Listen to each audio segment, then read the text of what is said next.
lanes just look really solid. They look very sturdy. And if Brian, who saw the Slark coming, thinks that Slark will lose the lane, it's a little scary. It's just you don't pick it for the lane. And I really think if this game breaks out into like any amount of like split pushing catch game, then Team Spirit's going to take it pretty convincingly. But if not, I don't see how Team Spirit really stops the push. I mean, Team Spirit feels like they look to him again and again when they need these games to get slowed down just a bit for their other two courts to get online. A lot of lane pulling shenanigans, but Mira might pay the price for it as he lets Dyrachyo get too close. And Dyrachyo is going to keep this battle going as he puts damage on to Collapse. Now, he might die for this one, but I almost feel like it's an exchange that's worth it because he thinks Celery's going to be able to outman fight Collapse, but he will not. Collapse gets the double kill. The facet. Heavily down in denies against Laurel, which Elitist adds up. Miposhka not even going to be able to get a chance to get the dive off, so the power rune does get used just to be able to help get a support kill. Just having the anti-aura, the mischance against everybody in the fight, burn down some of the summons. I mean, it's faster lane shove as well, which you know GAIMIN GLADIATORS is going to be balled up. Radon getting a little bit low. Has to pop his ultimate here. The Phoenix just dies to the Quinn rotation pretty quickly, and Spirit rapidly. Depends what's more natural. I almost feel like a lot of these games, it's more natural to do that Dire side. Yeah, it's more natural to play on the Dire side. Oh, but then later on in the game, Dyrachyo is going to have to fight it out. He can't really just run away from Mira, and he makes the right read. Takes the fight against Mira, gets the kill. Now in mid lane to get a coil out. Tofu, he's got Sunstrike. See if the snap is going to go off. Laurel doesn't snap the coil. Nobody holding in place, so they don't quite commit for the kill. Wall's actually going to be dropped here. Quinn up here on the high ground, has to jump away before he's caught by some extra damage. Sunstrike is on the mark, but he's going to get a regen, and he has a Fairy Fire and a Wand, so he'll be okay. He'll be healed back up to full, and it's Miposhka who will end up losing his life. Everybody getting threatened, nobody quite dying until Miposhka shows up at the end and instantly gets grief. And Dyrachyo being active, runs into Mira again here. Every single GAIMIN GLADIATORS move to a tower, they have brought their carry along with them, despite the fact he does not even have. Dire's top tower is under Another coil, not even needed in this case. Mira just cannot do anything. I mean, you said, like, talking about how Nyx Assassin naturally forces people to clump up. GAIMIN GLADIATORS want to be able to 5-man. I just don't even know what you do as the Nyx in this game outside of the laning phase where he was killing Chen creeps, you know? There isn't really anything you can do. You can try and cut waves, kill some Chen creeps, maybe get deep wards or steal a Wisdom Rune, but when the 5-man push comes, you're absolutely useless. And here's that 5-man gate for Wisdom Rune. Yeah, they're going to take the Wisdom Rune. Mira, no, Mira. It's not worth it, man. Oof, man, these Team Spirit supports are suffering right now. You cannot get out of these pounces with 4 staffs anymore, so it's something to think about. Yeah. How much can Yotaro stick onto targets here? And he does almost have the Aghanim Scepter. They pop out of the jungle, hit him with the telekinesis. Can't with the gate behind it, they're going to make sure they can swarm him after this coil. Now, Dark Pack's off the stun, but immediately caught inside of the pit. They have the disables, they have the damage, though, with Supernova on the side there. A little bit hard to commit, and Quinn has to jump away to his orb. Blinks back in, hits him with the silence, and it looks like Radon may be in some trouble. The Firestorm trying to burn him out. Not quite enough. Quinn can still jump forward. He hits the Mules on the Nyx Assassin instead. He'll try and take that kill for their troubles instead of the Slark, which they were so close to finally killing. Little too slippery. Pipe comes in just at the right time from Collapse. Bails out his carry. Sunray and those Spirits did a lot. Really, like, stall out the game and build up an advantage before it starts getting concerning. Still a very long time here, especially if they can get a couple kills. Especially if they can kill Radon, they won't be able to. Once again, it's going to be Mira. Mira, man, hardly get to play Dota in this game. 7 deaths, 1 assist. I have never seen Mira have a game like this, I think. I mean, I think it was just predicated on the draft. Oh, 100%. It's not much you can do here. Picking Nyx into a push team with a push lineup. Yep. This is the outcome. Once more, your base is getting sieged. Can you get that big turnaround fight? You're trying to finish an Ags on the Slark. I don't think you want to fight without it. You need the extra damage output. It'll be completed here. It will be completed. GAIMIN Gladiators. At the same time, do you want to keep this push going? If you throw on this high ground and give Team Spirit the opportunity to take Roshan, you will seriously regret it. Pipe now done for the Underlord, so he got his Rod of Atos, made use of that by being able to catch Team Spirit, and still has all the aura items you need for a high ground push. Greaves plus. Okay, instant Supernova pop. This is working against him a bit here. Yeah, that's very curious, because does he really value his own life, which he still dies? Does he really value his own life more than the cooldown of Supernova? There's no win to the team fight in sight. Yeah. I do feel like Team Spirit, the team fight might start turning to their favor if they can get to BKB on the Slark, but that's still a bit of a ways away. And they will just be focusing on surviving until that point, something that Radahn may not have the luxury of being able to do. He pops his ultimate. Now he has a second ult to be able to TP away. They have the stun with the telekinesis. Tofu drops the telekinesis down on his head, and Radahn gets picked off. Super heads-up play with that shard lift. Very rare you get to see it used offensively here, but Tofu on point. GAIMIN knew what they were doing when they gated to that gank, and this should secure at least one lane, maybe two. Do a buyback on the Slark, but I almost wonder if Yatoro commit it. Like, I feel like you cannot afford to buy back just because the BKB is so important, but they're going to get decimated without their Slark as the aggression comes out from GAIMIN Gladiators, knowing without the Slark, they can kind of jump in those tier 4 areas and take those pickoffs if they see them. Stolen Alacrity. Oh, that's yes, nasty. please, right here. Yeah, Alacrity with Frenzy. That's a lot of attack speed on a bear. Don't even need the extra attack speed here. Yeah, seriously. Shredding through the buildings pretty quickly. Tries to get a hop on Mira. Spike carapace and a brief retort, but GAIMIN Gladiators, they'll win the longer argument here. Gotta look for some massive VAC combination. Land an impale on it, or an ice wall, or some sort of supernova. Up again. Just a bit of fishing here from Duraccio. Speaking of fish, Yatoro pops out, gets 2 swipes. That's all he gets. Telekinesis, they're going to throw Collapse closer, but Larl's the one in trouble. Duraccio, he might just be able to finish him off. They just need the vision. They have the coil out. The BKB is not going to be able to save him against the just raw physical damage of Duraccio as he shreds the next assassin. Now they pop the Supernova. GAIMIN Gladiators call it quits. They say, okay, we're not killing that egg. Back out. They don't lose anybody for this. They get pickoffs, they get buybacks, and now they can keep on going back in. Radahn has to be able to hop away. Telekinesis back on Collapse. They're focused on the buildings. GAIMIN Gladiators, a second lane and a third on the menu here. With 4 heroes from Team Spirit, a last-ditch effort to try and get there in time.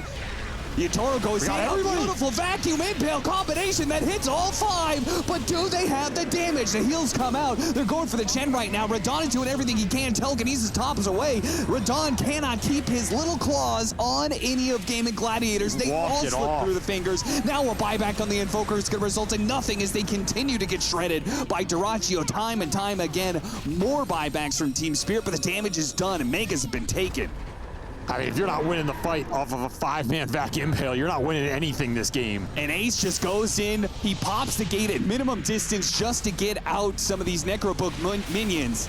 The demons come out to start taking tier 4s, and Team Spirit will be forced to try and hold against Megas, plus an entirety of GAIMIN Gladiators. That just seems to be too powerful for them. Maposhka trying to hit some sun rays. It's doing nothing. The cores in the front can't do anything, and GAIMIN Gladiators just really picture-perfect performance by them in their just quintessential playstyle, right? I mean, this is their kind of draft, their kind of playstyle, and compared to yesterday, I feel like they played it so much better and just did not give Team Spirit any windows. This is how this team has wanted to play all year. Get these auras up on Ace, ball people down, and have the discipline. And I think throughout the tournament so far, it's been looking not as strong. It's been a little exposed, but the strength of heroes there. Like, you still pick it, you're gonna go win your lane, you're gonna eventually just kill heroes in one hit. And so I think it's just solid. Like, it's not going to do anything crazy, but I think it's just good for the game. Yeah, well, let's be real. We saw Duracho pick it yesterday against Falcons, and everyone on the panel said this is one of the worst CK games you could possibly have, and they still won with it. He still did a lot of damage. He still did what a CK is there to do. It's the lane pairing with Undying, and it's the tempo that they need. That's just what GAIMIN, they prioritize their strategy coming together rather than like the perfect matchups for them. I like Underlord again for Spirit. I guess not again, but Nice call. It's just good versus Chaos Knight. It's like the best offlaner to deal with it. You have all these ways to reduce the damage from like illusions. You have percentage-based damage to take it down when he's high HP. And I think they do need an aura buyer on their team if they want to play around this Enchantress, this fast timing, especially with Sand King. You want to get this like first item timings, this like Ags blink and just like keep running at them. It's okay. I think if it gets punished really hard, you're going to be really sad because the hero's comeback just isn't that good. But if he gets out ahead, you're pretty happy. Blood grenade thrown out, trying to play underneath the Firestorm, but now that it's gone, Celery will close in for the kill and secure first blood for Duracho. Now, Duracho might end up dying here as Collapse is going to try and run him down with the next Firestorm. He'll get that kill, and he'll turn some of that damage back onto Celery as well. So they may have given up first blood, but the overall lane advantage, we'll see if Collapse is a lot to get through, and you can run into trouble. The mid Sand King at least has some tempo advantage with the extra Tombstone weapons. going to get thrown down. Collapse, he'll be run down very easily here. That Tombstone kill. This is the struggle of the Underlord in this matchup compared to last game. Undying just has his number. Not a hero you can fight through unless you want to pull waves or do shenanigans. You can just play it really passive and stack for the Underlord, which is a route I think Spirit could have gone, but they're trying to play the lane straight up, and it is costing them a decent amount. Deja vu, I've seen this situation before. Maposhka trying to out-heal the damage from Ace and Tofu, and it's not good enough this time around. Yutaro brings Ace a little bit lower, but still cannot claim a counter. That's such a tough rune to get denied there for Laurel. When you're winning mid, especially with Sand King as a hero, you can always reliably push the wave in. You really want to secure those early power runes. It's a big loss for him, but they will get the bigger prize. Don't need the Enchantress. Yeah. Get the job done, just the two of them. Bottom tower is under attack. Played up a little too far. Still a very quiet early game from Maposhka, but at least his team is making some moves. Toro doing a nice job with the waveform, dodging the clap there from Ace. There's no TP here. Ace use that extra movement speed from the wind form to be able to get out. Dire's structures are fortified. Now I should go back in. Tofu hits him with a bushwhack, and Maposhka again. This heal is just not enough, man. The burst damage between these two overwhelming the Enchantress.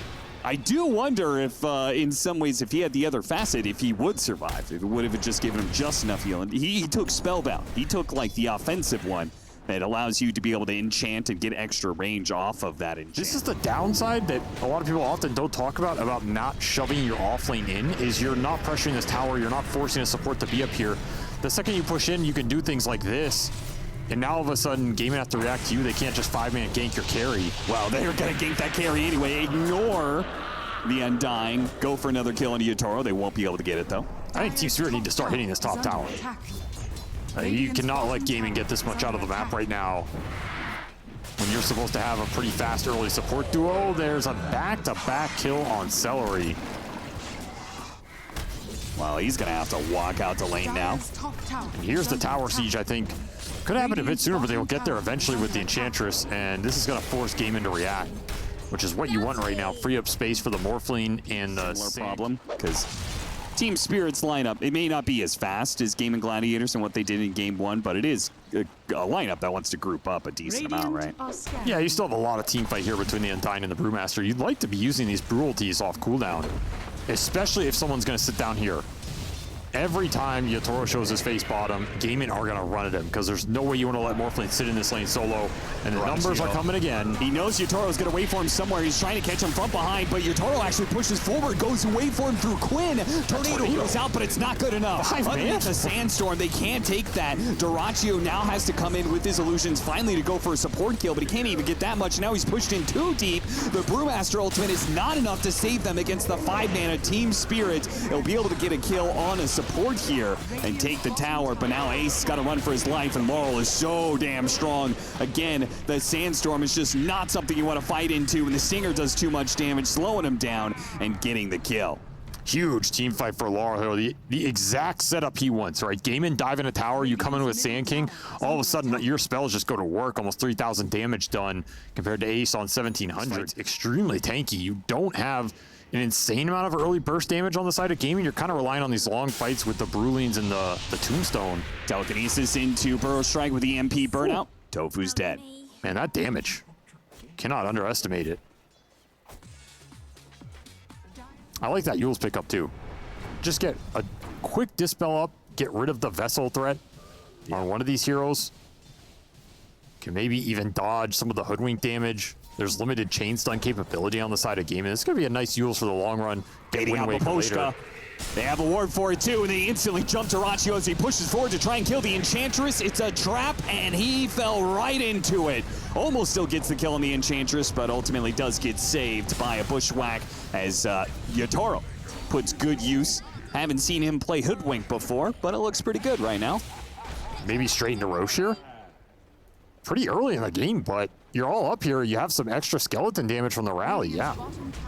Orphan's gonna make quick work of this. Very efficient. Oh, I mean, stolen alacrity. Yeah, that also helps. Yeah, that makes it even better. Yeah, this feels like we're watching the previous game, only the sides are flipped. Yeah, seriously. This is a couple times I've seen this combination, by the way. I always find it funny. Rubik plus Morphling on the same team. So the enemy team throws a spell at you. If that spell is good, it can get thrown back twice. And part of it, play it all. If you can snag a big core, they're gonna look for Ace. And a ward on him, so Ace knows that the gank is coming his way, but he still gets caught by it. Laurel coming through the gate, hits him with a Burrow Strike Yules. Ace may have to use his ultimate here. They actually come in from Dyrachyo on the side with the Orchid. They're going to blow up the Underlord. Perhaps the Underlord can't really get off much. Gets off Firestorm, and that's it with a Deafening Blast over the top. Can they fight through this one? How much can Laurel do? Sand King is too strong, perhaps, as Radon has to wave form away. He's going to be okay. Laurel goes back in and try and deal with the final Bruising. Ace is able to limp away, and the HP is too much. Team Spirit just pushed through that team fight with just superior numbers, more net worth. And GAIMIN Gladiators run out of damage. They'll be picked off one by one. Ace trying to go for a desperate TP away. It's just not going to work for him. Man, this use has already paid off big time for Laurel. This item build-up, just amazing right now. He's already going to have a veil off that. He's going to be plowing into Shivas here. Most damage by far between these two offlaners, but I mean, look at the Poshka, man. Your best bet is just go BKB and man up with your main hero. Yeah, the Yules continues to find more catch as Laurel, he has the catch, and thanks to the rotations through the gate, they have the damage. Team Spirit's starting to run away with this one. They really are. And straight to the high ground, Yatoro wasting no time whatsoever. A pickoff near a high ground, immediately goes for it. This time they have the Underlord with the pipe. They have the push power. They'll take this full lane of barracks because GAIMIN Gladiators will not contest, not against the Aegis with 30 seconds left. No way you're fighting without the Brewmaster. I mean, that's almost the Shiva's done. Yeah, he's going Butterfly first. All right, just had Casual Mask. Okay, right as the Aegis is about to expire, they go for the kill on Yatoro, and they time it perfectly. Ooh. Great shot from Tofu. Waited just that extra second for the Aegis to expire. Killed him at the second. And yet, even though they made that great play, they ultimately still traded 1 for 1, and possibly more, because Laurel's coming in from behind, and Laurel has the catch. So that means GAIMIN Gladiators have to turn around and fight. They go for the quick kill on him on Poshka. It's not very fast, though. He gets a Force Staff and stays alive with a Wisp, and a beautiful Burrow Strike. A Stinger on 2 on top of that one. Some decent damage. Not much follow-up to it, though. Team Spirit start backing away a little bit. Collapse. He's in trouble. Pulled back in once again by the Bushwhack. Another 2-man Burrow Strike out from Laurel. Laurel needs the Sandstorm for the damage. It's finally up with a Bloodstone, but they're walking past it and going for the other kills. Collapse, trying to get away with another Force Staff. Gets him far. Old Hoodwink not quite latching there, but surrounded by Brewling. Collapse will eventually get burned out. An Epicenter going to be put to use. Laurel going to try and chase down Gwen, slung him down underneath the river. The heals come out from Cellar with the extra Soul Rip heal. It might just keep him alive. Laurel, he is tanky. He does a lot shot, but they can't seem to deal enough. Yotaro comes in, claims up the 2. Ace finally gets the kill on Laurel, but now he has to back away as Yotaro and Duraccio actually both carries back into the mix again, so they will both call it quits on this team fight. On a losing game. If he can get Greaves here, he's going to be annoying. Tanky hero to go on, and it's a lot of sustain over the course of these fights, which are all going very long. It's going to be Spirit trying to just force the issue with that Shiva's on the SK. Good pick off Tofu. He's been quite the nuisance. They'll get more with the Yules. Both supports of GAIMIN Gladiators will die.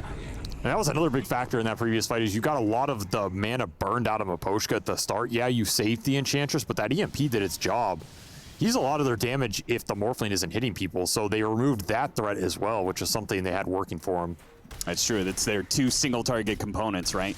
Laurel is all the AoE damage, but when it comes to bursting somebody down quickly, it requires either Miposhka or Yotaro. Queen will get caught bottom. Does not have that BKB yet. Laurel goes through the gate with Collapse. And just outside of the range, he can hit him with the Shivas. That slowdown might let him catch up to hit the Yules, but is it too far? Okay, some of the team is still going to be able to be here. The telekinesis, that's what they needed. The extra disable from the 3rd hero of Team Spirit. They get the catch on Quinn. The catch range for a Blinkless Sand King has been very nice this game. Yeah. I mean, Yules plus Phase Boots, it's the phase. Actually very fast. His Phase Boots has really paid off this game. Gives you a lot of extra damage on the Stinger to clear waves. He just found 2. Where did he just find this one? Just walked up to this high ground and found another 2 from GAIMIN Gladiators. They just got that rundown on Quinn. How did they manage to find this one? Either way, it works for them, as Brewmaster Ultimate had to be used, so that's effectively just as good as getting the Brewmaster kill for this incoming push from Team Spirit. They've got an Aegis. I don't really think they need to deal with lanes too much. Feels like everything's lining up for them to just go for it now. I mean, it's just a 5-on-5, defend your high ground. There's no pressure on the map. There's nothing you can really do here if you're GAIMIN, but just take the fight straight up. Your best bet is probably to smoke and flank the backside, look for supports. It's not really happening right now, though. They just want to take it straight up. Yeah, and that means you might win this fight, but still be up against Megas at the end of it. As Yotaro takes another building. A Bushwhack landing on 2, not bad. Force Staff clears Laurel of that disable, though. And they go for the Brewmaster. Deafening Blast stops a lot of the damage, giving him some chance to get off his ultimate. Got burned out of a lot of mana, but still has a chance. He can pop his ult. He's holding on to it now. He doesn't want to pop it prematurely here and just have Team Spirit reset around it. But if they don't go for aggressive action soon, Megas will be coming to fruition. Another Bushwhack lands onto the Morphling, another Force Staff, frees him, but they do manage to burst him down. That's going to be the Aegis. The Brewmaster Ultimate going out now, but they have to get clear of this Sandstorm. A fresh life onto Yotaro. Gonna deal with the Tombstone first. Now the melee barracks. Duraccio tries to approach, almost immediately gets pushed down to half. Caught by the telekinesis, just dead. No buyback available. Nothing the Chaos Knight can do, nor can Quinn. A 2-man burrow strike to clean things out, and that's just it. Team Spirit strike back just as hard in Game 2 as GAIMIN Gladiators did in Game 1. And they did it in the same type of fashion. Early push with a Pipe Underlord. Just don't have the damage to put into that ball. And the second that Tombstone goes down, your hopes of coming back in this game go down. As Team Spirit find a draft that felt a lot more comfortable for them and a lot more comfortable for Laurel. Man, he just put on a mid-Sand King clinic, showing us what this hero can do. I think his itemization was absolutely on point. I think the Phase Boots Yules makes a huge difference in this game on all of those little catches, getting the extra little gap close to find the Invoker, find the Brewmaster, get one more hero in all these fights. He did an absurd amount of damage. I think a lot of it comes down to that bottom tier 1 push in this game. You gave that team fight to that Sand King on a silver platter, and the second Laurel got that, he just ran away with this game. 9-1 and 16 with the most damage by far. Very nice performance here from Team Spirit as they strike back in this series, and GAIMIN left wondering, is our strat so good even we can't beat it? Possibly. Team Spirit just taking some cues from GAIMIN Gladiators, and it could be that while most of this season has been some longer games and drawn out team fights, it could be that speed ends up being what wins it all at the final stretch. But that is just a group stage matchup.